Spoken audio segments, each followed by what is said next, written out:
या विषयाच्या वतीत आपल्याला पहिला ठराव मंजूर करायचा आहे आणि त्याच्यानंतरचा दुसरा विषय होता पिंपळगाव जरंडी जुना जरंडी रस्ता हा 5 किलोमीटर रस्ता तातडीने मंजूर करून पक्का कॉन्क्रीटचा बांधून मिळण्याबाबत असे आपण वेगवेगळे 2 विषय या आजच्या ग्रामसभेत मंजुरीसाठी ठेवलेले आहेत आणि या दोघं विषयांना आपल्या ग्रामस्थांनी सर्वानुमते मंजुरी दिलेली आहे। या आभार मानून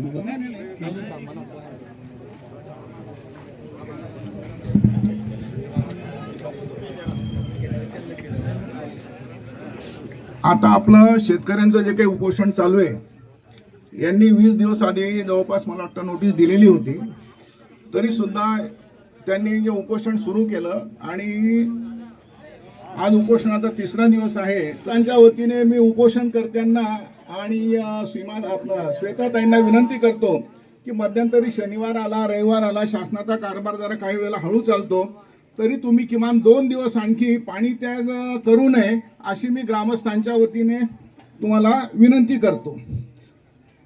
पाणी त्याग करू नये। तुम्हाला वाटतं का त्यांनी अन्न त्याग करावा, पाणी त्याग करावा? नाही, तर आणखी किमान 2 दिवस तरी आपण पाणी त्याग करू नये असा हा माझी ग्रामस्थांच्या वतीने आपल्या सर्व उपोषणकर्त्यांना विनंती राहील आणि ग्रामस्थांचा मान ठेवून तुम्ही ते स्वीकारावं अशी मी पुन्हा एकदा तुम्हाला हात जोडून विनंती करतो।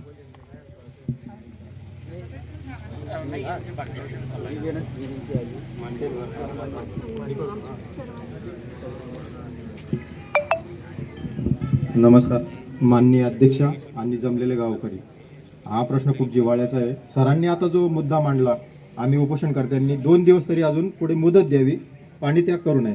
सरांच्या विनंतीला आम्ही मान देऊन पुढचे 2 दिवस आम्ही शासनातर्फे अजून वाट पाहू आणि 2 दिवसाच्या नंतर मात्र आम्ही पूर्णपणे आता अन्न त्याग तर आहेच, पाण्याचाही त्याग करू। याची शासनाने जीवाच्या याच्यापासून दखल घ्यावी अशी आमची नम्र विनंती। दुसरा मुद्दा, हे सगळे गावकरी जमलेत, यांना एक प्रश्न पडतो नेहमी, हे लोक नेहमी 17 क्रमांकाचं रद्द करा, 17 क्रमांकाचं रद्द करा, हा काय विषय? तो विषय आता उपोषणकर्त्यांना आणि शेतकरी या दोघांकडून मी तुमच्या समोर मांडतो। आपला जुना जरंडी रस्ता आहे, या रस्त्यावर PWD खात्यातर्फे राज्य मार्ग क्रमांक 17 दिलेला आहे आणि तो रस्ता महसूल विभागात 17 क्रमांक दिलेला आहे। प्रत्यक्षात रस्ता नाही आहे, सगळ्यांना माहिती आहे। त्याच रस्त्यावर जिल्हा परिषदेच्या अंतर्गत 203 नंबरचा रस्ता दिलाय, रस्ता एकच, क्रमांक 2, प्रत्यक्षात रस्ता नाही। दुसरी गोष्ट, तोच PWDचा दुसरा क्रमांक जो आहे 17 नंबरचा रस्ता, तो कौली मार्गे निघालेला आहे। हा घोळ कमी करून आणि इकडे 17 नंबरचा क्रमांक 17 दिल्यामुळे आम्ही जेवढे शेतकरी आजूबाजूचे त्यांना अतिरिक्त खरेदी विक्री करताना अतिरिक्त भार सहन करावा लागतोय। रस्त्याची सुविधा नसताना, कोणतीही सुविधा नसताना शासनाला आम्ही कर भरतोय, तो कर आम्ही का भरावा? म्हणून हा जो सदर क्रमांक आहे राज्य मार्ग क्रमांक 17 हा रद्द करण्यात यावा, ही पहिलं। आणि दुसरं, सगळ्यांना वाटतं की रस्ते डांबरी होता एक सिमेंटच्या काबरा मागताय। आमची मागणी पहिल्यापासून आहे की आम्हाला पक्का सिमेंटचा रस्ता मिळण्यात यावा। आमचा रस्ता पूर्णपणे नाल्याचा आहे, तो नाल्याचा असल्यामुळे पाण्याचा निचरा व्यवस्थित होणं, त्यासाठी तिथे डांबर टिकणार नाही, मुरुम टिकणार नाही, त्यासाठी आम्ही कॉन्क्रीटीकरणाची मागणी पहिल्यापासून करतोय। तर हे एवढंच मला गावकऱ्यांसमोर सांगायचं होतं, मनातल्या शंका दूर होता म्हणून मला बोलायला दिलं, याबद्दल मी सगळ्यांचे आभार मानतो। हे सांगितलं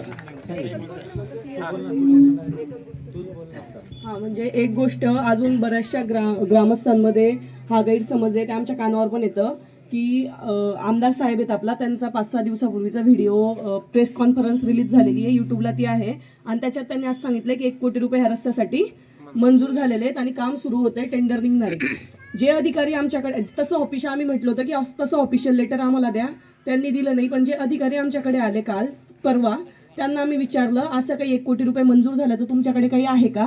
त्यांनी सांगितलं नाही, अजून असं काहीच आलेलं नाही। आम्ही आमदार साहेबांनाही भेटलो, त्यांच्याकडे असं काहीच आलेलं नाही। कदाचित त्यांच्याकडे आलं असेल तर ते प्रोसेस करतील, तेव्हा आमच्यापर्यंत येईल। त्यामुळे ज्यांना असं गैरसमज आहे की पैसे आले तरी हे काही येड्यासारखे उपोषण करताय, आम्हाला काही हौस नाहीये। आम्ही तुमच्याच गावातले आहोत. आपल्याला माहिती की आपण काहीतरी महत्त्वाचा विषय असल्याशिवाय असं टोकाचं पाऊल आम्ही उचलणार नाही, एवढा विश्वास ठेवा. खूप गैरसमज पसरवणं आता सध्या चालू आहे, पण आता हीच वेळ आहे की पक्ष, संघटना, नेते हे सगळं विसरून ग्रामस्थ म्हणून आपण एक व्हायची हीच वेळ आहे. आज जर आपण एक राहिलो, सगळे आपल्यासमोर जेवढे भेद आहेत ते सोडून जर आज एक राहिलो, तर हेच नाही, याच्या पुढची आपली कामं लवकर मार्गी लागतील, व्यवस्थित होतील, गाव सुधारेल. त्याच्यामुळे जे काही तुम्हाला ऐकायला येतं, थोड्या गोष्टी छोट्या मोठ्या कानावर पडतात. तुम्हाला जर काही शंका असेल तर आम्ही इथेच आहोत, गावकरीच आहोत. तुम्ही आमच्यापर्यंत या. माझ्याकडे सगळे डॉक्युमेंट आहेत. आपण काहीच तोंडी बोलत नाही, लेखी आहे, व्हिडिओ आहेत, सगळं आहे. तर एवढंच फक्त सांगायचंय की जरा विश्वास ठेवा आणि सोबत राहा.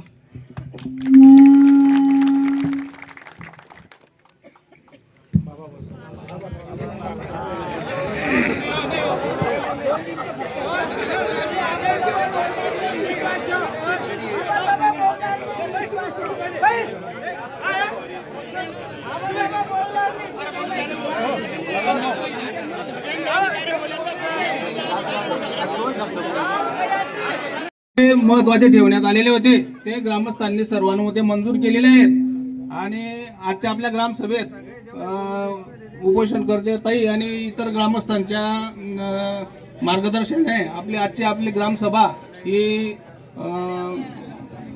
पार पडलेली आहे. तर मी आजच्या ग्रामसभेत उपोषणकर्ते श्वेता, सीमा, विनोद ताई व इतर सर्व उपोषणकर्ते यांचं व तसेच ग्रामसभेसाठी उपस्थित सर्व ग्रामस्थ बंधू भगिनींचं आभार मानून आपल्या ग्रामपंचायत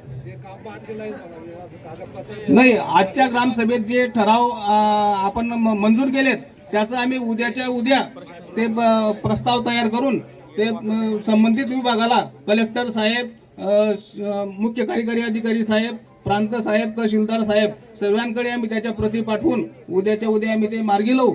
आणि आजच्या ग्रामसभेत उपस्थित असलेले सर्व ग्रामस्थ बंधू भगिनींचं मी आभार मानून आपल्या पंचायतीचे प्रशासक आणि आजच्या ग्रामसभेचे अध्यक्षा यांच्या परवानगीने आजची ग्रामसभा संपली असं जाहीर करतो.